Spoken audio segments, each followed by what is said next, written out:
Magandang araw o gabi po sa inyo. Ako po si Nenay, taga Batangas, at gusto ko lang pong ibahagi sa inyo ang isang kwento na hanggang ngayon ay hindi ko makakalimutan. Taong 1991, dito mismo nangyari sa baryo namin sa gilid ng bundok. Isang tahimik na lugar pero kilala sa mga kwentong kababalaghan. Hindi po ako ang mismong nakaranas pero malapit po sa amin ang mga taong sangkot dito. Ang pinsan kong si Lusing, ang isa sa mga nakakita sa lahat, at ako mismo ang sumaksi sa huling bahagi ng nangyari. Noon pong panahong yon, simple lang ang buhay namin sa baryo. Lahat halos magsasaka at iilan lang ang may kakaibang trabaho. Isa sa kanila, si Mang Delfin. Kilala sa amin bilang albularyo. Hindi siya ordinaryong albularyo kasi bukod sa mga halamang gamot at orasyon, may mga bagay siyang ginagawa na parang labas sa normal. Tahimik siyang tao pero mabait at madalas siyang lapitan ng mga taga-baryo kapag may sakit o kapag may nararamdamang kakaiba sa bahay.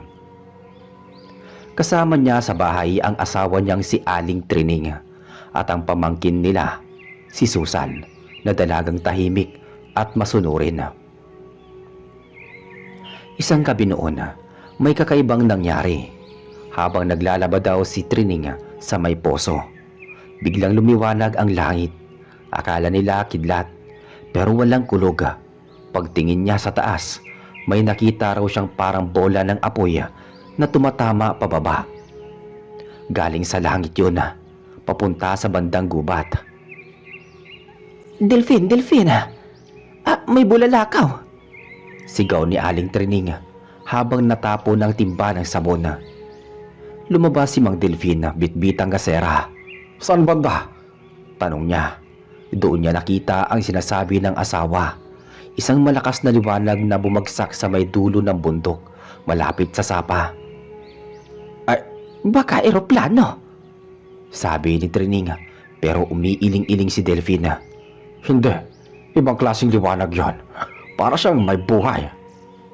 Kinabukasan, maaga pa lang nagpasya si Mang Delfin na puntahan ang lugar kung saan bumagsak ang liwanag. Kasama niya si Lusing na kapitbahay nila at si Susan na pinilit sumama. Pagdating nila sa gubat, naamoy nila agad ang sunog, parang bakal na nalusaw. Amoy bakal, Mang Delfin, sabi ni Lusing habang tinatakpan ng ilong.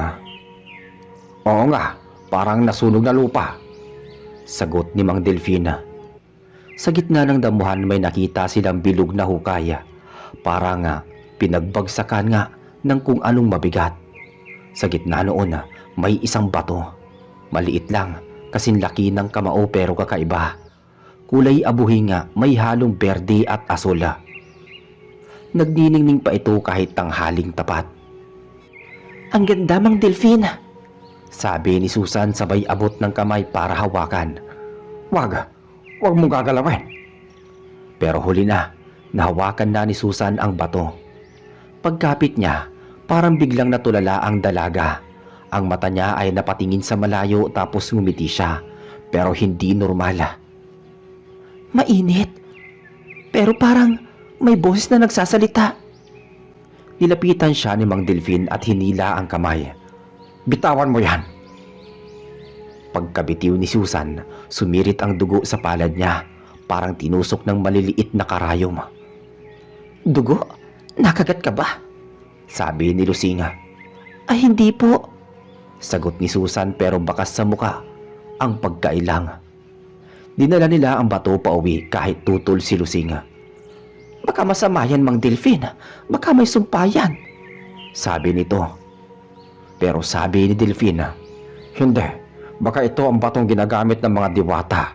Kapag maayos na inaral, baka may taglay na bisa. Dahil likas na mausisa, inilagay ni Delfin ang bato sa isang garapon at nilagyan ng langis ng nyog. Nilagay niya ito sa altar niya kung saan naroon ang mga orasyon at anting-anting niya.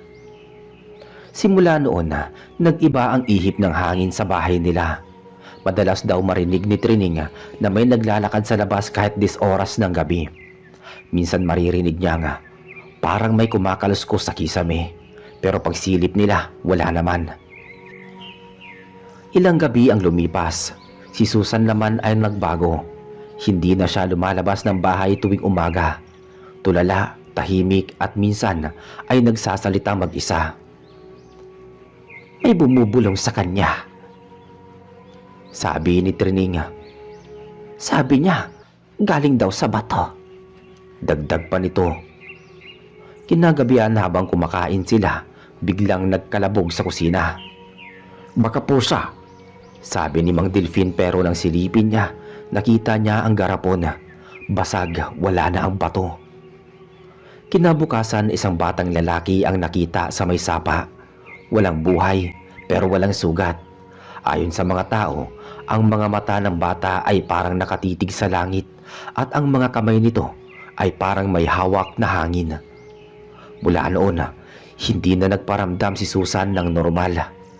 Madalas siyang mawala sa gabi, tapos babalik kinabukasan na parang walang nangyari.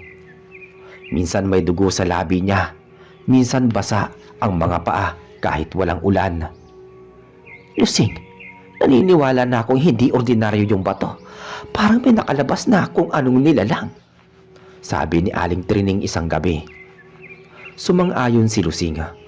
Sabi ng nanay ko, dati kapag may bumagsak na bulalakaw, huwag daw hahawakan kasi minsan may laman yan. Hindi lang bato, kundi tahanan ng nilalang mula sa itaas. Pinuntahan nila si Mang Delfin na abala sa pagsasaayos ng mga orasyon. Hindi ito masama. Ang mga ganitong bagay sinusubok tayo. Kapag may malinis na puso, kayang kontrolin. Pero hindi iyon ang nangyari. Gabi-gabi, habang lumalakas ang ulan at hangin, may naririnig silang iyak sa paligid ng bahay. Nagsasabi yun nang at humihingi ng tulong. At minsan, boses pa ni Susan. Isang gabi nakita ni Lusing si Susan sa ilog. Nakaluhod, hawak-hawak ang bato at umiiyak. Wala na akong magagawa. Ayaw niya nang umalis sa akin, sabi niya. Ano ba yung ayaw? Sino? Tanong ni Lusing. Yung laman ng bato. Siya raw ang nagbigay ng buhay sa mga albularyo, pero kapalit daw, isa sa amin. Hindi na nakaimik si Lusing. Kinabukasan natagpuan si Mang Delfin na walang malay sa altar niya. Nakabukas ang mga mata at sa dibdib niya nakapatong ang bato. Mainit pa rin at kumikislap. Si Susan nawala na. Wala ni isang nakakita sa kanya kahit saan. Hanggang isang gabi, sa liblib na bahagi ng sapa, may mga nakarinig ng tilaok. Hindi manok, hindi rin tao. At mula noon, may mga nawawalang hayop sa baryo. Sabi nila si Susan daw iyon, ang dalagang nakapulot ng bato ng bulalakaw. Ang babae na naging sisidlan ng nilalang na hindi dapat ginising. Pagkatapos ng araw na natagpuan si Mang Delfin na nakahandusay sa altara, hindi na naging tahimik ang buong baryo. Pinuntahan siya ng ilang kalalakihan para tulungan, pero kahit anong gising nila, hindi siya nagigising. Humihinga pa siya pero mahina, parang tulog na ayaw magising. Si Aling Trining halos mabaliw kakaiyak. Lusing, anong gagawin ko? Hindi siya gumigising. Baka naman minulto siya ng bato. Kalma ka lang, Trining. Baka tinamaan lang na masamang hangin. Dalhin natin sa bahay ko. May alam akong orasyon ni nanay. Pinigbigyan ni Aling Trining pero habang binubuhat nila si Mang Delfin palabas ng bahay, narinig nilang parang may umuungol sa loob ng altar.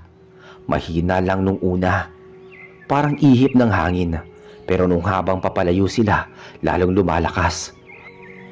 Parang tinig ng babae na umiiyak. Lusing, naririnig mo ba yon? Tanong ni Aling Trining. Oo, para kasing boses ni Susan. Sabay silang napatingin sa altara at doon nila nakita ang garapon kung saan dati nakalagay ang bato at muling puno ng langis at gumagalaw Parang may humihinga sa loob. Napatakbo sila palabas, dala si Mang Delfin na walang malay pa rin. Pagdating nila sa bahay ni Lusing, pinahiga nila si Mang Delfin sa papag. May mga tanda sa dibdib niya, parang sunog hugis bilog. "Tignan mo, Lusing, yan na ang pinatungan ng bato kagabi." Umiling lang si Lusing. "Hindi, ang mga sugat na ganyan hindi gawa ng tao." Tumakbo siya palabas at tinawag si Kaindo, ang pinakamatandang lalaki sa baryo. Siya raw ang may alam sa mga sinaunang kwento tungkol sa mga bulalakaw. Pagdating ni Kaindo, tahimik niyang tinignan si Delfin. Pagkatapos bumuntong hininga at nagsalita, mababa ang tono. "Yan ang sinasabi ko na mangyayari kapag may nakialam sa bato ng langit. Hindi lahat ng bumabagsak galing sa itaas sa biyaya." "Kaindo, bakit parang may masama talaga sa batong iyon? Ang asawa ko naman gusto lang pag-aralan yon." Umiling si Kaindo. "Ang batong iyon, minsan ay sisidlan ng nilalang na matagal nang nakakulong. Kapag nahawakan ng taong may dugong sensitibo, sa kababalaghan katulad ni Susan, nagigising ito. At kapag nagising, hahanap siya ng katawan na matitirhan." Napayuko si Lusing. Kaya pala nagbago si Susan. Siya ang napili. Tumango si Kaindo. "Ang masama, kapag tuluyang nagdikit ang kaluluwa nila, hindi mo na mapaghiwalay. At kung gising pa ang nilalang sa loob ng bato, mahihirapan tayong makuha si Susan pabalik." Kinagabihan, habang nakabantay sila kay Mang Delfin, napansin nilang gumalaw ang mga kamay nito. "Gising na siya!" Sigaw ni Trining, sabay hawak sa kamay ng asawa. Pero pagdilat ni Mang Delfin, iba ang mga mata niya. Hindi na yung dating mata ng albularyo.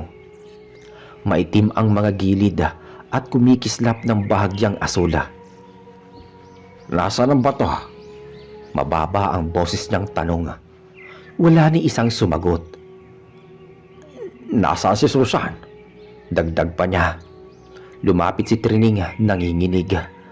"Delfin, mahal, natagpuan ka namin sa altar, walang malay." "Hindi ako si Delfin. Wala na siya. Kinuha ko na siya. Ang katawan niya sa akin na." "Diyos ko, anong ibig mong sabihin?" Sigaw ni Trining sabay atras.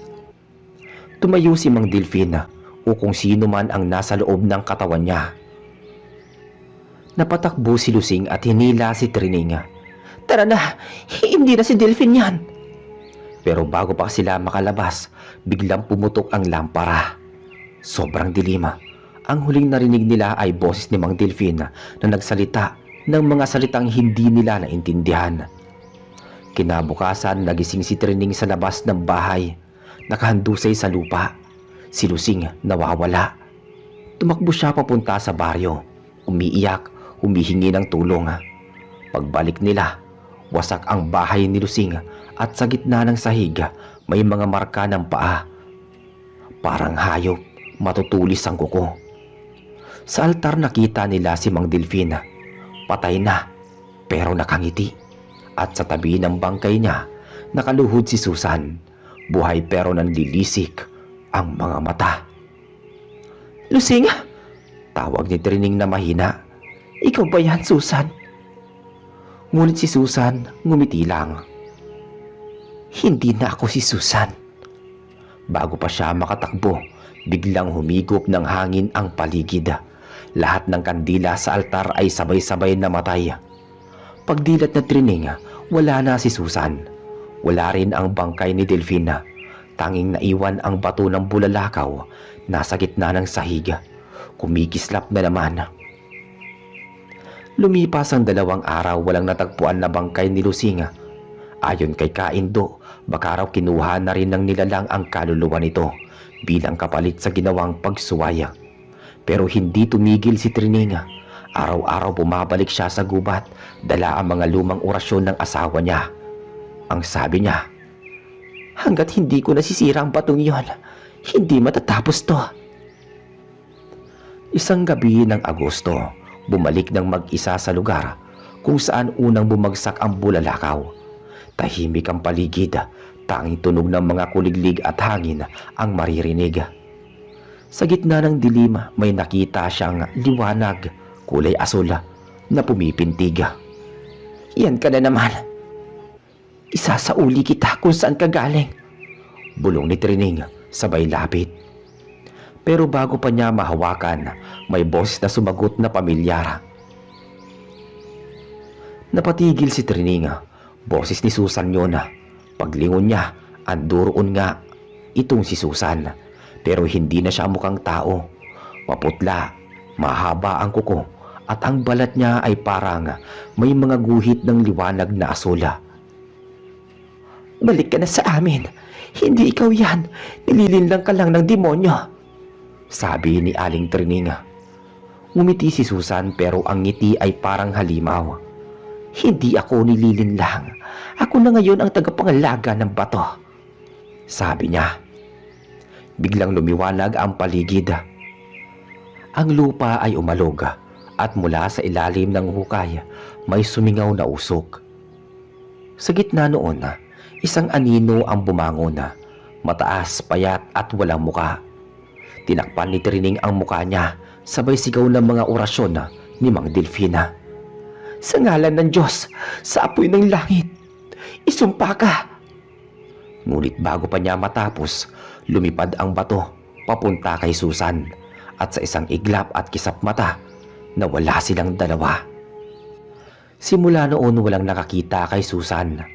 Sabi ng matatanda, tuwing buwan ng Hulyo kapag malinaw ang langit at may nakikitang bulalakaw, may maririnig daw na iyak sa bundok. At kung minsan may batang nakikita sa sapa, nakatitig sa langit, parang may kausap. Sabi nila, iyon daw ang kaluluwa ni Susan, o baka siya na mismo ang nilalang ng bulalakaw, naghihintay ng panibagong sisidlana. Kinabukasan, maagang-maaga pa lang, ay naglakad si Kaindo papunta sa bahay ni na Aling Trining. May dala siyang mga tuyong dahon ng sampalok at puting kandila. Habang naglalakad, napansin niyang walang katao-tao sa kalsada. Maging mga aso tahimik, walang tahol, walang tunog ng manok, parang patay ang buong baryo. Pagdating niya sa bahay, sarado ang pinto. "Trining, Lusing, ako to, si Kaindo."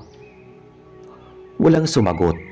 Pinihit niya ang siradura, bukas ito. Pumasok siya. Ang loob ay nagkalat, parang may nagpambuno. May mga bakas ng paso sa sahig at sa padera. Tila may nasunog na langis. Sa gitna ng mesa, naroon ang isang maliit na piraso ng bato. Itim na parang abo pero kumikintab kapag tinamaan ng liwanag. Lumapit si Kaindo sabay bulong. "Diyos ko, yan na nga yun." Kinuha niya ito at nilagay sa supot ng tela. "Hindi na pwedeng manatili to rito. Kailangan ko tong ibaon sa hukay bago tuluyang magising." Sa kabilang baryo nakita si Lusing. Buhay pero kakaiba na siya. Nakaupo lang siya sa gilid ng ilog, nakatitig sa tubig. May lumapit na dalawang bata na nagtataka. "Ating Lusing, anong ginagawa mo dyan?" Dahan-dahan siyang tumingin sa kanila. Maputla, walang emosyon. "Hinahanap ko si Trining. Nakita niyo ba siya?" Umiling ang mga bata. Bigla siyang ngumiti. Ganun ba? Nandun na pala siya, kasama ng liwanag," wika ni Lusing. Bago pa makapagsalita ang mga bata, tumalon siya sa ilog. Tumakbo sila pauwi, sumisigaw. Pagdating ng mga matatanda, hinanap nila si Lusing pero hindi na siya lumutang. Ang tubig ay parang kumulo at sa ilalim nito may kumikislap na parang asul na liwanag. Nang marinig ni Kaindo ang balita, napasugod siya. Dala ang tela na may laman na bato. "Ayusin niyo ang paghahanap bago pa mahuli ang lahat." Pero habang pinapababa nila ang lambat, biglang nag-iba ang kulay ng tubig. Mula sa malinaw naging maitim. Umalingasaw ang amoy ng nasusunog na langis. Napasigaw ang isa. "Kaindo, may umaahon!" at doon nila nakita si Lusing, pero hindi na siya tao. Maputi ang buhok, nangingitim ang mga ugat sa muka, at ang mga mata niya ay asul na parang bato. Dahan-dahan siyang umahon sa pampang, bitbit ang katawan ni Trining na wala ng malay. Lumapit si Kaindo. Lusing, anong ginagawa mo? Ngumiti si Lusing. Kinuha ko siya pabalik, pero may kapalit. Ang nilalang sa bato, gusto ng bagong sisidlan. Hinugot ni Kaindo ang rosaryo sa bulsa at tinutok sa kanya. Lumayas ka sa katawan ng tao. Sa ngalan ng Panginoon, isinusumpa kita. Ngunit ngumiti lamang si Lusing at sabay bumulong ng mga salitang hindi nila maunawaan. Biglang nagsimulang gumalaw ang tubig ng ilog. May mga bula at may lumitaw na mga kamay na kulay itim. Humihila pababa sa mga paa ng mga lalaki. Sigawan, iyakan sila. Si Kaindo ay sumigaw. Itapon niyo ang bato. Ibalik sa lupa. Agad niyang hinugot ang supot at ibinato ito sa gitna ng ilog. Pagbagsak, nagliwanag ang paligid. May sumabog na asul na liwanag at sabay nawala ang mga kamay sa tubig. Nahulog si Lusing, walang malay, at si Trining ay huminga muli. Pagkaraan ng ilang oras, dinala nila sa bahay si Trining at si Lusing. Si Trining ay mahina pero gising. Kaindo, nasaan si Susan? Tahimik si Kaindo. Hindi ko alam. Pero ang bato na ibalik na natin. Baka kasama na siya ron. Tumulo ang luha ni Aling Trining. Gusto ko lang sana siyang mailigtas. Ang mga kagaya ng bato ng bulalakaw ay hindi dapat ginalaw. Kapag napulot mo, ibalik mo kung saan mo ito nakuha. Dahil bawat isa niyan may kaluluwang nakakulong. Sabi ni Kaindo. Lumipas ang 3 buwan. Akala ng lahat tapos na ang kababalaghan. Pero isang gabi ng Nobyembre, may dumaan na matanda na lalaki. May dalang bote ng langis at may mga halamang gamot. Huminto siya sa harap ng bahay ni Aling Trining. Magandang gabi po sa inyo. Ako po si Mang Dilpen.